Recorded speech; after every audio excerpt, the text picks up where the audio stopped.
Esta mañana, elementos del heroico Cuerpo de Bomberos de la Ciudad de México acudieron al mercado de Jamaica, concretamente a la nave que comercializa con flores, esto para atender un incendio. Este es el reporte.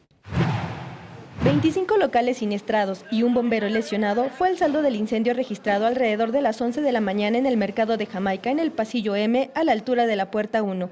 Equipos de la Secretaría de Seguridad Pública de la Ciudad de México, así como bomberos de la Estación Central y Benito Juárez, llegaron para resguardar el lugar y sofocar el incendio.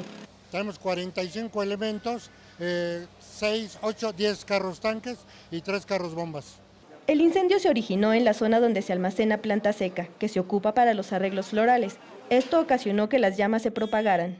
Es muy probable que haya sido por un cortocircuito, aunque obviamente las investigaciones correrán a cargo de la Procuraduría, pero por la forma en la que se presenta y en la zona en la que se tiene, muy probable que haya sido por un cortocircuito. Al menos 1.500 personas fueron evacuadas de las inmediaciones y la actividad del mercado no fue detenida debido a que la zona afectada no intervenía con las labores comerciales. Con imágenes de Jorge Barajas, Mariana Sánchez, 21 Noticias.